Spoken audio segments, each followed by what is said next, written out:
नमस्कार विद्यार्थी भाइ बहिनीहरू, आरामै हुनुहुन्छ? हो, म पनि सन्चै छु नि। विद्यार्थी भाइ बहिनीहरू, हेरौँ त आज हामी कक्षा 6 को गणित विषयको एकाइ 2 अङ्कगणित अन्तर्गत पाठ 3 मा रहेका पूर्णाङ्कहरू अर्थात् इन्टिजर्ससँग सम्बन्धित विषयवस्तुमा केन्द्रित रहेर छलफल गर्नेछौँ।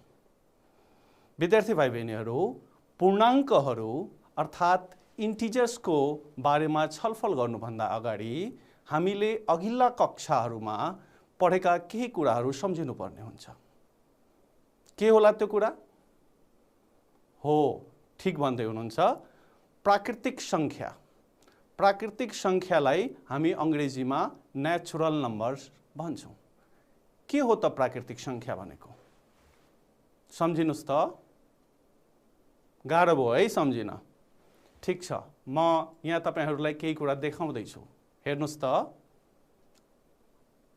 यहाँ कतिवटा सिसा कलमहरू छन् होला? के यहाँ भएका सिसा कलमहरूलाई गन्ती गर्न सकिन्छ? हो, ठिक भन्नुभयो, यहाँ भएका सिसा कलमहरूलाई गन्ती गर्न सकिन्छ। यहाँ के छ नि? हेर्नुहोस् त। हो, ठिक भन्दै हुनुहुन्छ, बोराभित्र चामलका दानाहरू छन्। के बोराभित्र भएका चामलका दानाहरूलाई गन्ती गर्न सकिन्छ? हो, गन्ती गर्न सकिन्छ, तर गन्ती गर्न कठिन हुन्छ। हेर्नुहोस् त विद्यार्थी भाइ बहिनीहरू, हामीले के छलफल गर्यौँ? सिसा कलमहरू गन्ती गर्न सकिन्छ, बोराभित्रको चामलको दाना गन्ती गर्न सकिन्छ, तर यो पुरै बोराभित्रको चामलको दानाहरू गन्ती गर्न कठिन हुन्छ। यसरी वस्तुहरूको गणना गर्न प्रयोग गरिने सङ्ख्यालाई प्राकृतिक सङ्ख्या, जसलाई हामी अङ्ग्रेजीमा नेचुरल नम्बर्स भन्ने गर्दछौँ। त्यसो भए अब विद्यार्थी भाइ बहिनीहरूले प्राकृतिक सङ्ख्याहरू अर्थात् नेचुरल नम्बर्सलाई कसरी परिभाषित गर्नुहुन्छ त? हो, ठिक भन्नुभयो। ल हेर्नुहोस् त, प्राकृतिक सङ्ख्याहरू नेचुरल नम्बर्स भन्नाले गन्तीका सङ्ख्याहरूलाई अङ्ग्रेजीमा हामी काउन्टिङ नम्बर्स भन्छौँ। यो प्राकृतिक सङ्ख्या 1 बाट सुरु हुन्छ। अब प्रश्न आउँछ, किन 1 देखि सुरु हुन्छ? तपाईँले काउन्टिङ गन्ती कहाँबाट स्टार्ट गर्नुहुन्छ त? कुनै वस्तुलाई गन्नु पर्यो भने कहाँबाट स्टार्ट गर्नुहुन्छ त? 1 बाट गर्नुहुन्छ। त्यसैले यो प्राकृतिक सङ्ख्या 1 बाट सुरु हुन्छ र कहाँसम्म जान्छ त? अनन्तसम्म जान्छ। अनि प्राकृतिक सङ्ख्यालाई हामी अङ्ग्रेजीमा के भन्छौँ त? Natural number. अनि नेचुरलको पहिलो अक्षर n हो, त्यसैले प्राकृतिक सङ्ख्याहरूको समूहलाई n ले जनाइन्छ। अब हेर्नुहोस् त, यो n अर्थात् प्राकृतिक सङ्ख्यामा सदस्य सङ्ख्या असीमित हुन्छन्। हामीले अघि छलफल गरिसक्यौँ, प्राकृतिक सङ्ख्या 1 देखि सुरु हुन्छ र अनन्तसम्म जान्छ। त्यसैले यसमा सदस्य सङ्ख्या असीमित हुन्छन्। अब हेर्नुहोस् त, प्राकृतिक सङ्ख्याको समूहलाई हामी n ले जनाउँछौँ। त्यसो भए n का सदस्यहरू के हुने भयो त? हेर्नुहोस् त, 1 2 3 4 5 यस्तै असीमित हुन्छन्। बुझ्नुभयो त प्राकृतिक सङ्ख्या भनेको? बुझ्नुभयो। ल अब हेरौँ त, प्राकृतिक सङ्ख्यासँगै सम्बन्धित केही अझै हामी छलफल गर्दैछौँ। ल ध्यान दिएर हेर्नुहोस् है, यो प्रश्न पढ्नुहोस् त राम्रोसँग। के कुनै 2वटा प्राकृतिक सङ्ख्याहरू जोड्दा वा गुणन गर्दा प्राकृतिक सङ्ख्या नै बन्दछ? सोच्नुहोस्, कुनै 2वटा प्राकृतिक सङ्ख्याहरूलाई यदि हामीले जोड्यौँ वा गुणा गर्यौँ भने के प्राकृतिक सङ्ख्या नै बन्छ कि कुनै अरू नै सङ्ख्या बन्दो रहेछ? एकचोटि सोचौँ न। ठिक त्यस्तै के सोच्नुहोस् भने के कुनै 2वटा प्राकृतिक सङ्ख्याहरूलाई घटाउँदा प्राकृतिक सङ्ख्या नै बन्दछ अथवा प्राकृतिक सङ्ख्या नहुन पनि सक्दछ? सोच्नुहोस् त। केही उदाहरणहरू लिएर सोच्नुहोस् त। गाह्रो भयो? ल ठिक छ, म नै उदाहरण दिँदैछु। हेर्नुहोस् त विद्यार्थी भाइ बहिनीहरू, हामी यहाँ 2 किसिमका प्राकृतिक सङ्ख्याहरू लिएका छौँ। पहिलो प्राकृतिक संख्या 8 हो भने अर्को प्राकृतिक संख्या 6 हो। अब तपाईको मनमा प्रश्न आउँछ कि 8 र 6 मात्रै लिन मिल्छ? होइन, तपाईले जुनसुकै प्राकृतिक संख्याहरू पनि लिन सक्नुहुन्छ। मैले यहाँ 8 र 6 लिएका छु। हेर्नुस् त, यो 8 र 6 दुईटा प्राकृतिक संख्याहरू हुन् र यो दुईवटा प्राकृतिक संख्याहरूलाई जोड्दा 8 + 6 कति हुन्छ त? 14 हुन्छ र 14 पनि एउटा प्राकृतिक संख्या हो। त्यस्तै 8 + 8 8 प्राकृतिक संख्या हो र 8 सँग 8 लाई नै जोड्दाखेरि कति हुँदो रहेछ त? 16। यो पनि प्राकृतिक संख्या हो। भने यो दुईवटा उदाहरणको आधारमा हामी के भन्न सक्छौँ भने दुईवटा प्राकृतिक संख्याहरूलाई जोड्दा सधैँ प्राकृतिक संख्या नै बन्दछ। अब गुणा गरेर हेरौँ न। हेर्नुस् त, 8 × 6 8 6 जा कति हुन्छ? 48। भने 8 प्राकृतिक संख्या हो, 6 प्राकृतिक संख्या हो र 48 पनि के हो त? प्राकृतिक संख्या हो। यसको अर्थ के भयो भने दुईवटा प्राकृतिक संख्याहरूलाई गुणन गर्दा प्राकृतिक संख्या नै बन्दछ। यहाँ पनि हेर्नुस् त, 8 × 8 8 8 जा कति? 64 64 पनि प्राकृतिक संख्या हो। भने अहिलेसम्मको छलफलबाट हामी के निष्कर्षमा पुग्यौँ भने कुनै दुईवटा प्राकृतिक संख्याहरूलाई जोड्दा वा गुणन गर्दा प्राकृतिक संख्या नै बन्दछ। अब घटाएर हेरौँ त विद्यार्थी भाइ बहिनीहरू। हेर्नुस् त, 8 - 6 कति हुन्छ त? 2, जुन प्राकृतिक संख्या हो। भन्नाले दुईटा प्राकृतिक संख्यालाई घटाउँदा प्राकृतिक संख्या हो। तर 8 बाट 8 नै घटायो भने कति आउँछ त? 0 अर्थात् 0। 0 के होइन त? प्राकृतिक संख्या होइन। त्यसो भए यो दुईटा उदाहरणको आधारमा हामी के भन्न सक्छौँ भने दुईवटा प्राकृतिक संख्यालाई घटाउँदा प्राकृतिक संख्या आउन पनि सक्छ, यहाँ हेर्नु त नआउन पनि सक्छ, किनभने 0 चाहिँ प्राकृतिक संख्या होइन। अब हेर्नुहोस्, त्यसो भए कुनै दुईवटा प्राकृतिक संख्याहरूलाई जोड्दा वा गुणन गर्दा प्राकृतिक संख्या नै बन्दछ। तर कुनै दुईवटा प्राकृतिक संख्याहरूलाई घटाउँदा प्राकृतिक संख्या नहुन पनि सक्दछ, हामीले हेरिसक्यौँ। अब हेरौँ त विद्यार्थी भाइ बहिनीहरू, अघि हामी छलफल गऱ्यौँ 0 प्राकृतिक संख्या होइन। 0ले कुन कुराले बुझाउँछ? जस्तो तपाईसँग 8 वटा चकलेट छ र तपाईँ त्यो 8 वटै चकलेट साथीलाई दिनुभयो भने तपाईसँग के बाँकी रहन्छ? के पनि बाँकी रहँदैन। त्यसैले कुनै पनि वस्तु कति पनि छैन भने सो वस्तुको संख्या जनाउन हामी 0 को प्रयोग गर्छौँ। त्यसो भए अब हामीलाई के कुराको आवश्यकता पर्यो त? त्यसो भए प्राकृतिक संख्याले हाम्रो काम चल्ने भएन। हामीलाई के को आवश्यकता पर्ने भयो त? हेर्नुहोस् त, पूर्ण संख्याहरूको अर्थात् होल नम्बर्सको आवश्यकता पर्ने भयो। विद्यार्थी भाइ बहिनीहरू, हामी होल नम्बर्सका बारेमा पनि अघिल्ला कक्षाहरूमा पढिसकेका छौँ। एकचोटि पुनः हेर्नुहोस् त, होल नम्बर कस्तो हुन्छ? हेर्नुहोस् त, प्राकृतिक संख्या 1 बाट सुरु हुन्छ भने पूर्ण संख्या 0 बाट सुरु भई अनन्तसम्म जान्छ र पूर्ण संख्यालाई अंग्रेजीमा हामी होल नम्बर भन्छौँ। होल नम्बरको सुरुको अक्षर W छ, त्यसैले यसलाई W ले जनाइन्छ। हेर्नुहोस्, अनि जसरी प्राकृतिक संख्यामा सदस्य संख्या असीमित हुन्छ त्यसरी पूर्ण संख्यामा पनि सदस्य संख्या असीमित हुन्छ। प्राकृतिक संख्या भन्दा एउटा सदस्य पूर्ण संख्यामा बढी हुँदो रहेछ। त्यो कुन सदस्य होला? हो, ठीक भन्नुहुन्छ, त्यो 0 हो। 0 एउटा बढी हुँदो रहेछ। अब हेर्नुहोस् त, पूर्ण संख्याहरूको समूहलाई हामी 0 1 2 3 गरेर अनन्तसम्म लेख्न सक्छौँ। अब हेर्नुहोस् त, अघि जस्तै जसरी हामी दुईटा प्राकृतिक संख्यालाई गुणा गरेर हेर्यौँ, जोडेर हेर्यौँ, घटाएर हेर्यौँ, ठीक त्यही तरिकाले दुईवटा पूर्ण संख्यालाई यहाँ पनि जोडेर हेर्दैछौँ। हेर्नुहोस् त, 2 पूर्ण संख्या हो, 3 पनि पूर्ण संख्या हो र 2 र 3 लाई जोड्दाखेरि 5 भयो। त्यो पनि कुन संख्या हो त? पूर्ण संख्या हो। अर्थात् दुईवटा पूर्ण संख्याहरूलाई जोड्दा पूर्ण संख्या नै हुँदो रहेछ। अब गुणा गरेर हेरौँ त। हेर्नुहोस् त, 2 × 3 6, यहाँ 2 र 3 पूर्ण संख्याहरू हुन् भने 6 पनि पूर्ण संख्या छ।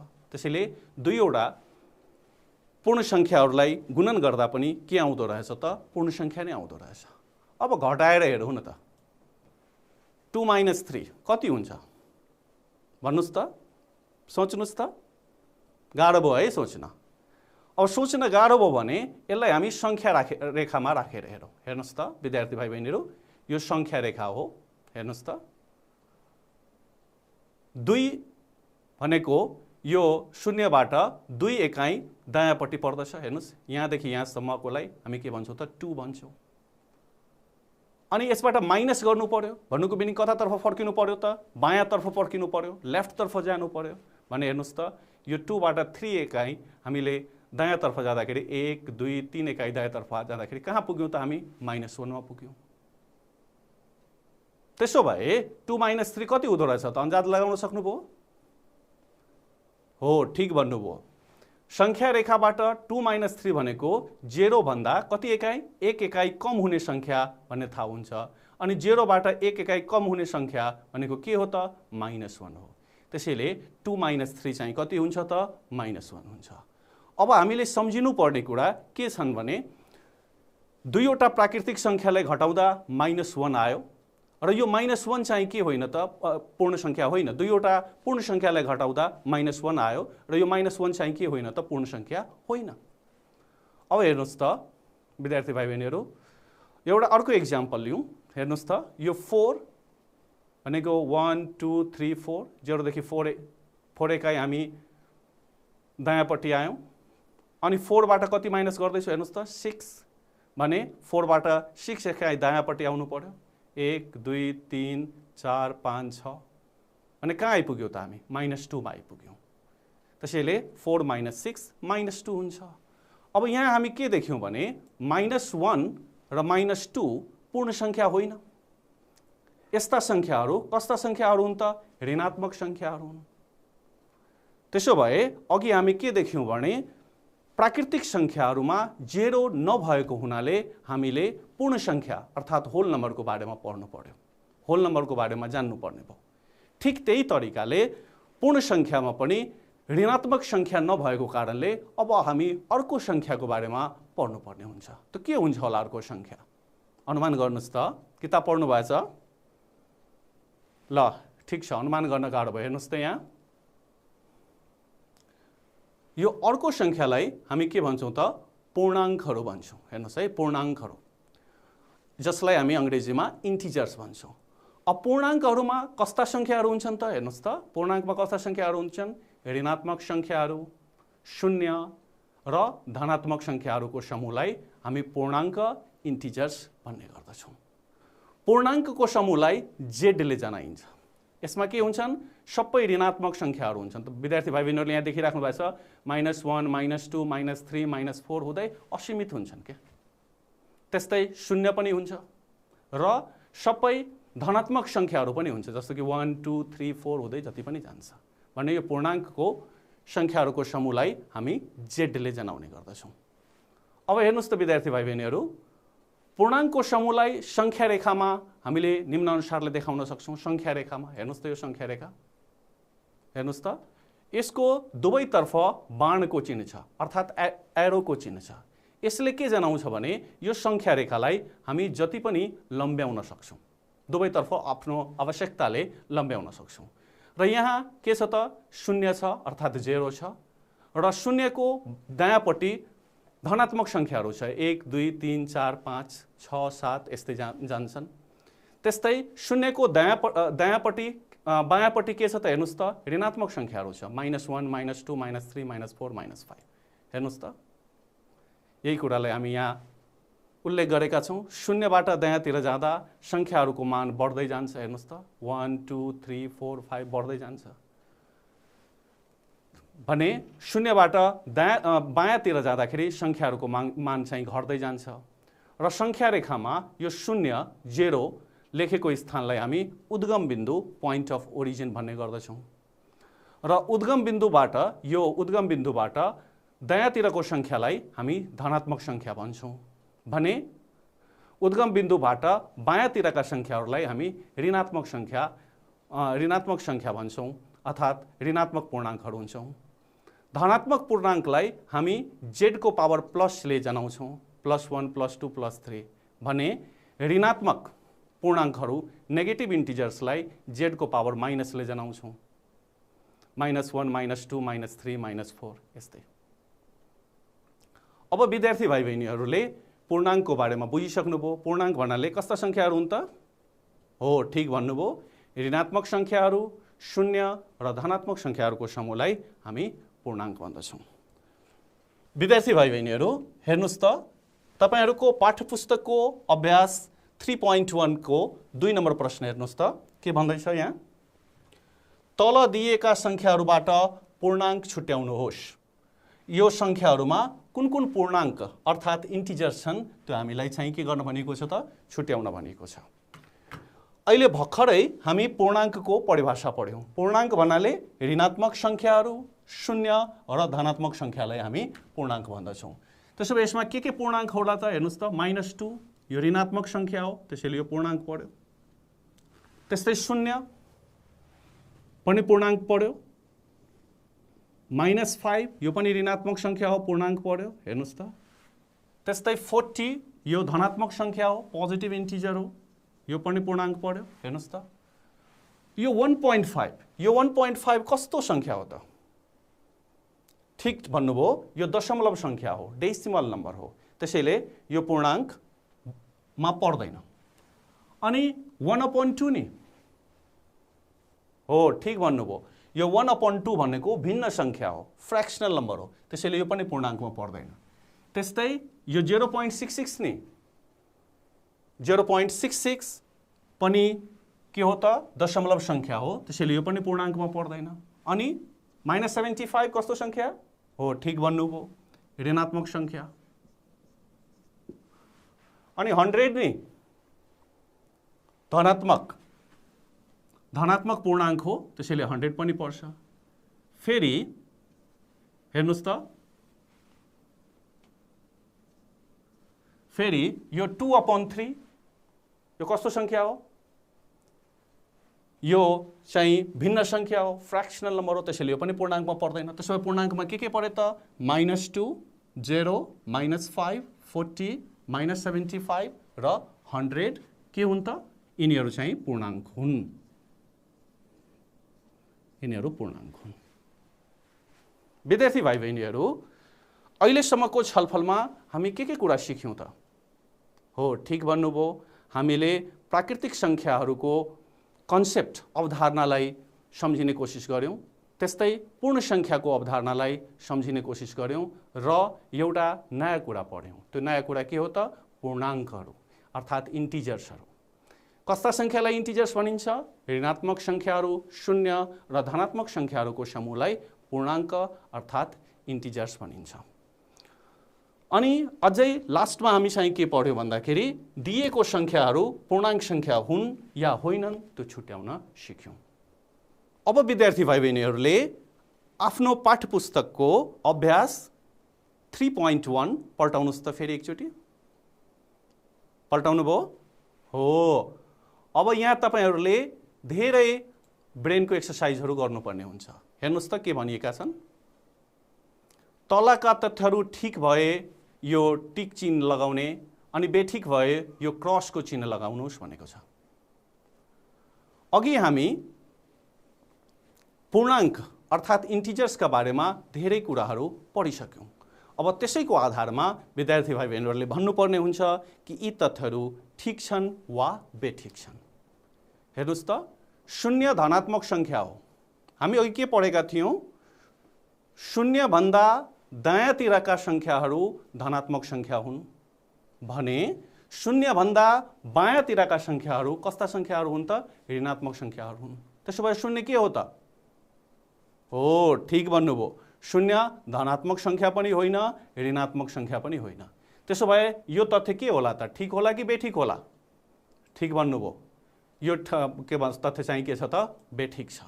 हेर्नुहोस् है, यहाँ हामीले सङ्ख्या रेखाको आधारमा पनि हेर्न सक्छौँ। हेर्नुहोस् त, त्यस्तै अब ख नम्बर हेर्नुहोस् त, शून्यभन्दा ठुलो सङ्ख्या उद्गम बिन्दुबाट दायाँतिर पर्दछ। हेर्नुहोस् त, यो शून्यलाई हामीले उद्गम बिन्दु भन्छौँ, पोइन्ट अफ ओरिजिन भन्छौँ। हेर्नुहोस् त, योभन्दा दायाँतिरका सङ्ख्याहरू के हुन्छन् त? शून्यभन्दा ठुलो सङ्ख्याहरू नि त हो नि त। हेर्नुहोस् त, 1 2 3 4 5 6 7 8 यो सबै दायाँतिरका सङ्ख्याहरू जसलाई हामी धनात्मक पूर्णाङ्क अर्थात् पोजिटिभ इन्टिजर्स भन्ने गर्दछौँ। यो शून्यभन्दा ठुलोको सङ्ख्याहरू दायाँतिर पर्छन् कि पर्दैनन्? हो, ठिक भन्नुभयो। त्यसो भए यो ख नम्बरको तथ्य के होला त? ठिक कि बेठिक? ठिक। कुनै संख्याभन्दा, अब ग नम्बर हेर्नुहोस् त, कुनै संख्याभन्दा एक इकाइ सानो संख्या त्यो संख्याभन्दा दायाँतिर पर्छ। अब हेर्नुहोस् त, जस्तो 4 भन्दा एक इकाइ सानो संख्या कतातिर पर्छ त? हेर्नुहोस् त, 4 भन्दा एक इकाइ कम संख्या भनेको कुन भयो? 3 भयो। भने कतातिर पर्दो रहेछ त? बायाँतिर पर्दो रहेछ। हेर्नुहोस् त, हैन? त्यस्तै तपाईँ हेर्नुहोस् त, 0 भन्दा एक इकाइ कम संख्या कतातिर पर्दो रहेछ? -1 मा पर्दो रहेछ। त्यसैले कुनै संख्याभन्दा एक इकाइ सानो संख्या त्यो संख्याभन्दा दायाँतिर पर्दछ। यो सत्य हो, ठिक हो अथवा बेठिक हो? हो, यो बेठिक हो। किनभने शून्यभन्दा, हेर्नुहोस् त, यो बेठिक हो किनभने शून्यभन्दा एक इकाइ सानो संख्या कतातिर पर्दो रहेछ त? बायाँतिर पर्दो रहेछ। अब घ नम्बर हेरौँ त विद्यार्थी भाइ बहिनीहरू, ऋणात्मक पूर्णाङ्कहरू उद्गम बिन्दुबाट बायाँतिर पर्दछन्। हेर्नुहोस् त, यो शून्यलाई हामी उद्गम बिन्दु भन्छौँ अनि ऋणात्मक पूर्णाङ्कहरू शून्यभन्दा कतातिर छ त? हेर्नुहोस् त, बायाँतिर छ कि दायाँतिर छ? बायाँतिर छ। त्यसो भए यो घ नम्बर के होला त? ठिक कि बेठिक? हो, ठिक भन्नुभयो, यो चाहिँ ठिक हो। हेर्नुहोस् त, अब अन्तिम प्रश्न के छ भने -6 र -5 मा कुन ठुलो हो? यहाँ चाहिँ हामीलाई धेरै ठुलो कन्फ्युजन हुने गर्दछ के नेगेटिभ संख्यामा। पोजिटिभ इन्टिजरमा हामीलाई प्रब्लम हुँदैन, धनात्मक पूर्णाङ्कमा हामीलाई समस्या आउँदैन, तर ऋणात्मक पूर्णाङ्कमा हामीलाई समस्या आउँछ। कुन ठुलो? -6 ठुलो कि -5 ठुलो? हेर्नुहोस् त, ओरिजिनबाट जति जति हामी बायाँतिर जाँदै गर्छौँ त्यति त्यसको मान कम हुँदै जान्छ। त्यसो भए कुन ठुलो भयो त? -6 ठुलो भयो कि -6 र -5 मा -6 ठुलो हो? हो, ठिक भन्नुभयो। होइन, -6 ठुलो होइन। कुन ठुलो हो त? -5 ठुलो हो। संख्या रेखामा जुन संख्या दायाँपट्टि हुन्छ त्यो संख्या चाहिँ ठुलो हुन्छ र जुन संख्या बायाँपट्टि हुन्छ त्यो चाहिँ के हुन्छ त? सानो हुन्छ। बुझ्नुभयो?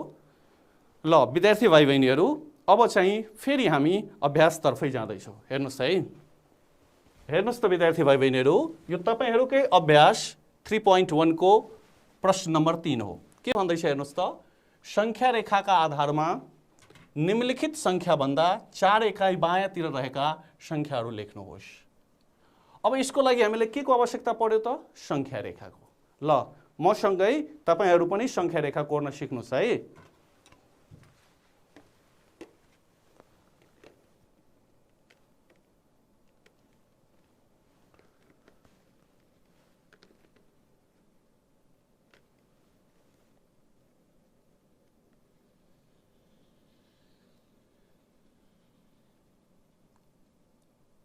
ल विद्यार्थी भाइ बहिनीहरू, यसरी एउटा रेखा खोर्नुहोस् र 1-1 सेन्टिमिटरको फरकमा, हेर्नुहोस् त, 1-1 सेन्टिमिटरको फरकमा मान्नुहोस् यो चाहिँ तपाईको ओरिजिन छ। हेर्नुहोस् त, 1-1 सेन्टिमिटरको फरकमा यसरी बिन्दुहरू चाहिँ दिनुस् जहाँ तपाईलाई संख्याहरूलाई लेख्न सजिलो हुन्छ। ल हेर्नुहोस् त, यस्तै यतापट्टि 1-1 सेन्टिमिटरको फरकमा, हेर्नुहोस् त। हो, अब हेर्नुहोस् त विद्यार्थी भाइ बहिनीहरू, यहाँ हामी बाणको चिन्ह दिन्छौँ। अघि हामी छलफल गरिसक्यौँ। यसको अर्थ यसलाई जति पनि लम्ब्याउन सकिन्छ भन्ने हो। अब यसलाई ओरिजिन मानौँ 0, त्यसपछि यो 1, हेर्नुहोस् त, त्यसपछि यो 2, त्यसपछि यो 3, त्यसपछि 4, त्यस्तै यो 5 र यो 6 हो। अनि ओरिजिनबाट बायाँपट्टिको संख्या कस्तो हुन्छ? अघि हामी छलफल गर्यौँ, कस्तो हुन्छ? नेगेटिभ भनेको -1, हेर्नुहोस् त, -2, अनि त्यसपछि तपाईको -3, -2, -3, अनि यो -4, हेर्नुहोस् त, त्यस्तै यो -5 अनि यो चाहिँ -6 हो। ल हेर्नुहोस् त, अब हेर्नुहोस् त यहाँ के भन्दैछ विद्यार्थी भाइ बहिनीहरू, क को प्रश्नमा संख्या 6 भन्दा 4 एकाइ बायाँतिर रहेको संख्या लेख्नुहोस्। संख्या 6 यहाँ छ, हेर्नुहोस् त, यहाँ छ। यो भन्दा 4 एकाइ बायाँपट्टि भनेको 1 2 3 4, हामी कहाँ आइपुग्छौँ त? यहाँ आइपुग्छौँ। हेर्नुहोस् त, यहाँ आइपुग्छौँ, यहाँ आइपुग्छौँ। भने संख्या 6 बाट 4 एकाइ बायाँपट्टिको संख्या कुन भयो त? हेर्नुहोस् त, 1 2 3 4 कुन भयो त? 2 भयो। त्यसैले क को उत्तर चाहिँ के भयो त? 2 भयो। त्यस्तै अर्को प्रश्न के छ हेर्नुहोस् त विद्यार्थी भाइ बहिनीहरू, -2 भन्दा 4 एकाइ बायाँतिरको संख्या भन्दैछ। हेर्नुहोस् त, -2 भन्दा 4 एकाइ बायाँतिरको भने -2 यो हो। यहाँभन्दा 4 एकाइ बायाँतिर भनेको हेर्नुहोस् त, यो -2, यसबाट 4 एकाइ बायाँतर्फ 1 2 3 4, कहाँ आइपुग्छौँ हामी? -6 मा आइपुग्छौँ। हेर्नुहोस् त, -6 मा आइपुग्छौँ। त्यसैले ख को उत्तर चाहिँ के भयो त? -6। त्यस्तै ग नम्बर हेर्नुहोस् त, 0 बाट 4 एकाइ हामीले बायाँतर्फ जानुपर्नेछ भने 0 बाट 4, 0 यहाँ हो, यहाँबाट 4 एकाइ बायाँतर्फ गयो भने कहाँ पुग्छौँ त हामी? यहाँ पुग्छौँ, -4 मा पुग्छौँ। त्यसो भए ग को उत्तर के होला त? -4। बुझ्नुभयो? यसरी संख्या रेखाबाट 4 एकाइ बायाँतिर रहेका संख्याहरू हामी लेख्न सक्छौँ। ल विद्यार्थी भाइ बहिनीहरू, आफ्नो पाठ्यपुस्तकको अभ्यास 3.1 को 4 नम्बर प्रश्न हेर्नुहोस् त। तलका दुई संख्याहरूको बीचमा यसलाई कुन चिन्ह भनिन्छ?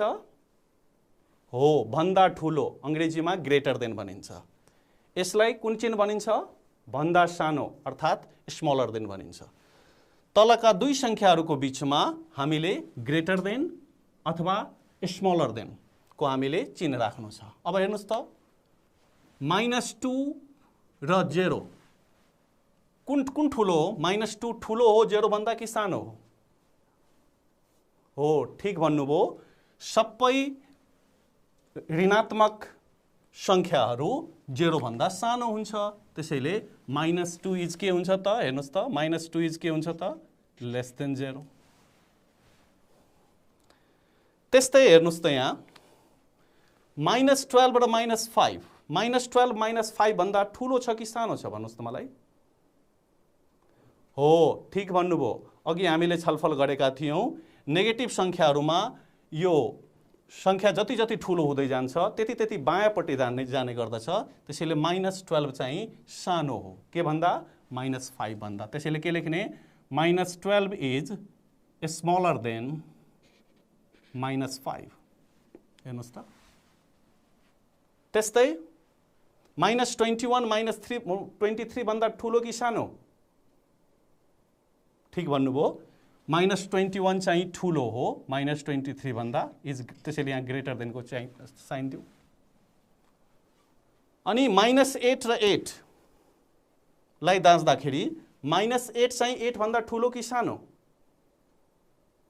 हो, सबै ऋणात्मक पूर्णाङ्कहरू धनात्मक पूर्णाङ्क भन्दा सानो हुन्छन्। त्यसैले -8 इज स्मलर देन अथवा लेस देन 8 भयो। अनि यो दुईटा संख्या हेर्नुहोस् त। हो, -33 0 भन्दा के छ? हो, सानो छ। त्यसैले -33 इज लेस देन अथवा स्मलर देन 0 हुन्छ। ल विद्यार्थी भाइ बहिनीहरू, हेर्नुहोस् त, अभ्यास 3.1 5 नम्बरको प्रश्न हेर्नुहोस् त।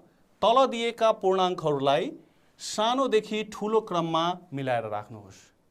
यो दिएको पूर्णाङ्कहरूलाई हामीले सानोदेखि ठुलोको क्रममा मिलाएर राख्नुपर्ने हुन्छ। यतिकै भन्न सक्नुहुन्छ? गाह्रो हुन्छ है। ल संख्या रेखा चाहिँ बनाएर हेरौँ त फेरि।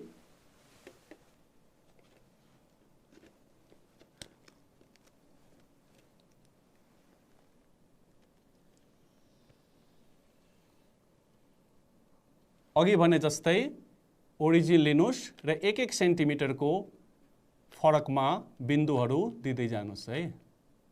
1-1 सेन्टिमिटरको फरकमा, त्योभन्दा बढी कमको दिँदा पनि हुन्छ, तर 1 इन्चको दूरी हुनु पर्यो।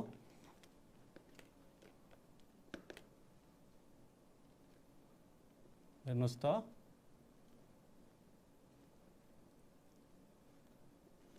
ल दिनुभयो यहाँसम्म ठिक छ। यो एरो दिनुको अर्थ हुन्छ यसलाई जति पनि लम्ब्याउन सकिन्छ। मान्नुहोस् यो तपाईको ओरिजिन हो भने यो 1 भयो, यो हेर्नुहोस् त यो 2, यो यस्तै 3, 4, 5, 6 जति पनि दिन सक्नुहुन्छ तपाईँ आफ्नो आवश्यकता अनुसारले। यो -1, यो -2, हेर्नुहोस् त -3, यो -4, यो -5 र यो चाहिँ -6। अब हेर्नुहोस् त संख्या रेखामा जुन संख्या जति बायाँपट्टि हुन्छ त्यति नै त्यो संख्या के हुन्छ त सानो हुन्छ। हेर्नुहोस् त संख्या रेखामा जुन संख्या जति बायाँपट्टि हुन्छ त्यति नै सानो हुन्छ। त्यसो भए सबभन्दा बायाँपट्टि कुन संख्या छ त यी संख्याहरूमध्ये? हेर्नुहोस् त सानोदेखि ठुलो क्रममा मिलाएर राख्नुपर्नेछ। लेख्नुहोस् त सानोदेखि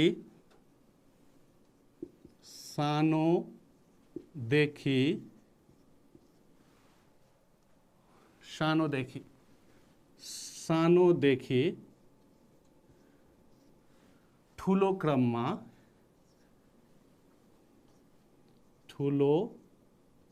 क्रममा मिलाएर लेख्दा, हेर्नुहोस् त मिलाएर लेख्दा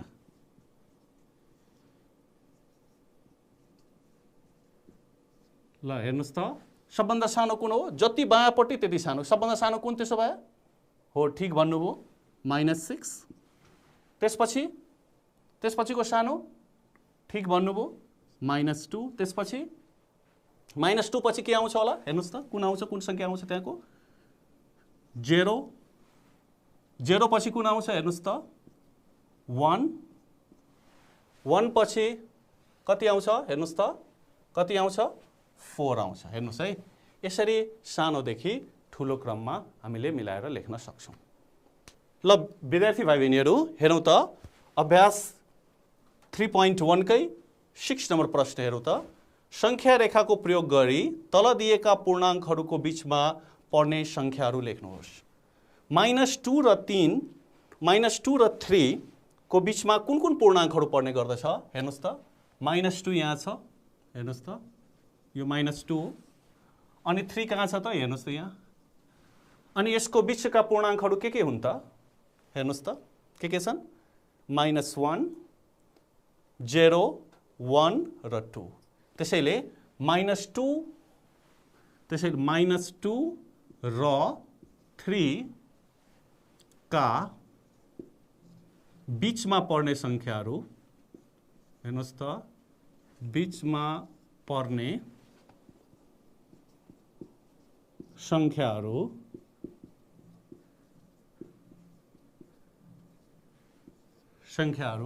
के हुन् त? हेर्नुहोस् त -2 र 3 को बीचमा पर्ने संख्याहरू के हुन् त? -1 अनि 0 अनि 1 पछि कति र 2 हुन्। यसरी विद्यार्थी भाइ बहिनीहरू कुनै दुईवटा संख्याहरूका बीचमा पर्ने पूर्णाङ्क संख्याहरूलाई हामी लेख्न सक्छौँ। विद्यार्थी भाइ बहिनीहरूले अब अभ्यास 3.1 मा रहेका बाँकी प्रश्नहरूलाई यही तरिकाले समाधान गर्नुहोला। विद्यार्थी भाइ बहिनीहरू आजको कक्षामा हामीले पूर्णाङ्कहरूलाई संख्या रेखामा कसरी देखाउन सकिन्छ त्यसको बारेमा छलफल गर्यौं। दुईवटा पूर्णाङ्कहरूको तुलना गर्दाखेरि कुन पूर्णाङ्क ठुलो कुन पूर्णाङ्क सानो भनेर हामीले छलफल गर्यौं।